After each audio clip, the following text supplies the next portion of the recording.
Alright, Derek, really well done this session. Hope you found it helpful. It's great to see you swinging the club as well as you were, and hopefully now we can get into this sequence, this routine, both in terms of your practice and when you get on the golf course. I think we'll find the game a whole lot easier, take a lot of information out of here and just let your golf swing happen naturally. We're not trying to take too much thought out of the swing. You can think as much as you like kind of behind this line. We're looking towards target, thinking about the type of club you want to take, the shot you want to use, the swing you're going to make, etc, etc.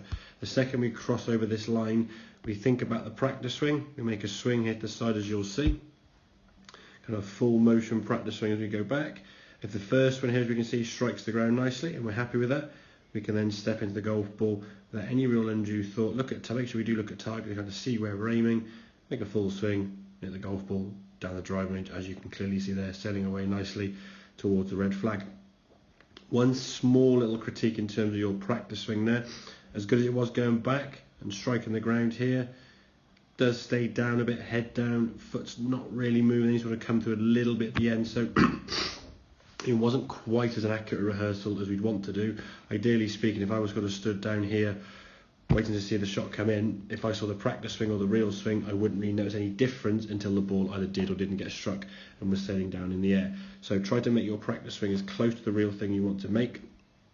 If you miss the first one, by all means have another one. If you hit the ground behind the ball or you miss the ground completely, have a second, third swing to make yourself feel the strike you're looking for. And in terms of practice, as we said, the things that we tend to see, if we do hit the ground a little bit early behind the golf ball, more often than not, we've kept our head down too long and the weight stayed back here. If we then miss the ground, more often than not now, it's your arms from here, rather than allowing the club to come down, they just pull through the target in an attempt to sometimes create a bit more power maybe, but not actually working in sync. The golf swing, as we said, is a circle. As you get to the top of the backswing, there's an arc down here. A lot of people sort of miss out this part of the circle and just try and come straight to the golf ball. As a result of that, you have to thin or top the golf ball, and then the other things happen, like keeping the head down, bending the knees, etc, etc. So work on that sequence, work on that routine, get yourself sort of making your practice swings to the side, full swings, as we say, step to the golf ball. Once that club sits down now behind the golf ball, so about 8.5 seconds, you look up at target to get yourself comfortable. You're making your swing now just after 10. So with about 1.5 seconds of setting up, you're swinging the golf club as natural as can be. And yes, we're going to hit some bad shots. That is a given. Try just to avoid those bad shots in terms of reacting to them.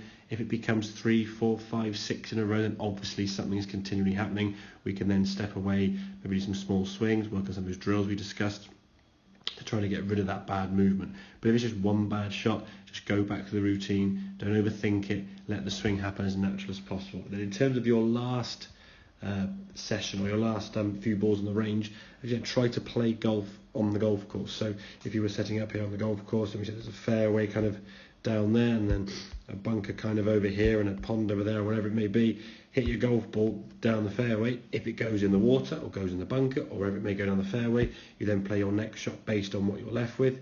So if it's in the trees, then you play a small little chip out sideways, then play your next shot towards the flag, etc, etc. So you're getting used to changing clubs all the time, changing your direction, getting used to aiming and getting much better at actually just playing golf, as opposed to getting really good at just hitting the golf ball, as you're starting to come to now. So work on those things. Next session we'll be out on the golf course. We can look and see how this routine is sort of sinking in, and hopefully by then it becoming more of a natural thing, and we'll see hopefully some success on the golf course with that ball flying where you want to go much more consistently over and over again. So hope that all makes sense. Obviously any questions, feel free to give me a shout, but I'll catch up with you soon. Cheers, Derek.